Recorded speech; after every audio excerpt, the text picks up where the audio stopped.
Vous avez raté la victoire de l'équipe de France ce vendredi soir face à la Moldavie dans le cadre des qualifications pour l'Euro 2020, 1-4.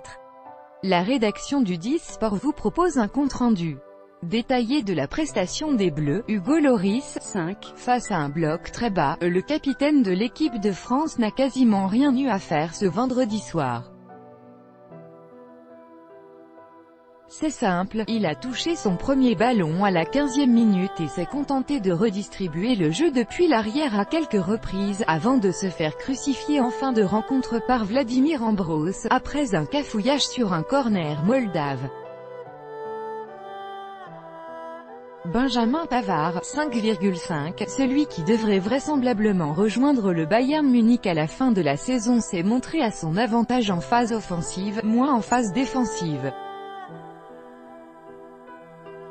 Les quelques timides offensives moldaves sont en effet arrivées de son côté, mais rien de bien dangereux pour véritablement inquiéter le natif de Maubeuge.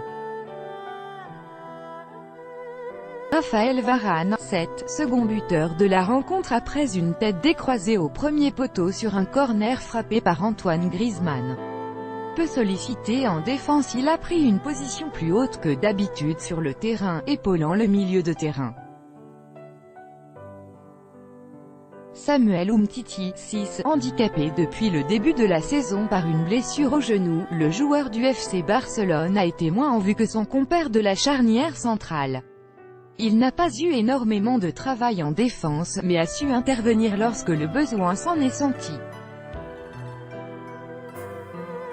Layvin Kurzawa, 5,5, profitant des blessures de Lucas Hernandez, de Benjamin Mendy et de Lucas Digne, le joueur du Paris Saint-Germain a réalisé une rencontre correcte, alors que sa dernière titularisation en bleu remontait au 14 novembre 2017.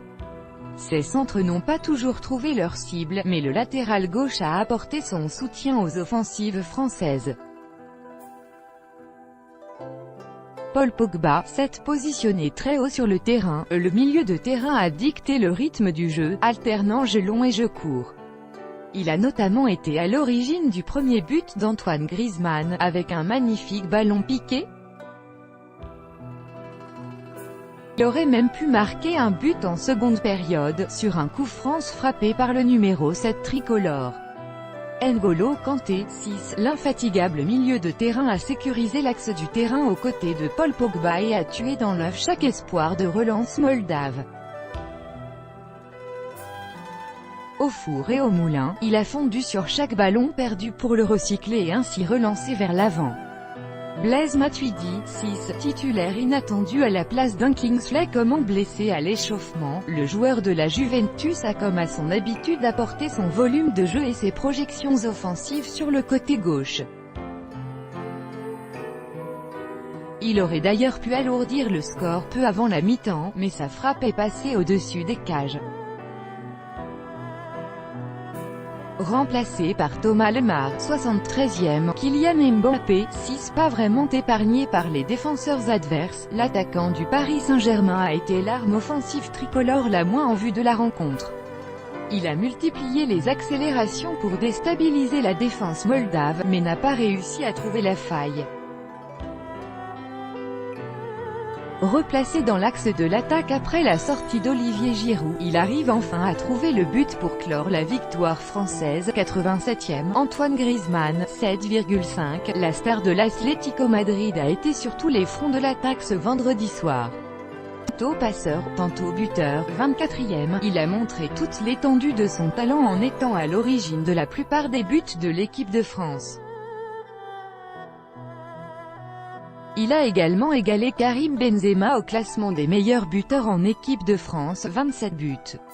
Une belle façon de fêter ses 28 ans, après une malheureuse élimination en huitième de finale de la Ligue des Champions. Remplacé par Florian Thauvin, 73e, Olivier Giroud, 7, face à la Moldavie, l'attaquant de Chelsea est rentré un peu plus dans l'histoire de l'équipe de France. Auteur du troisième but de la rencontre, Olivier Giroud est devenu le troisième meilleur buteur de l'histoire des Bleus en signant son 34e but peu avant la mi-temps, rejoignant un certain David Trezeguet. remplacé par Nabil Fekir 81e.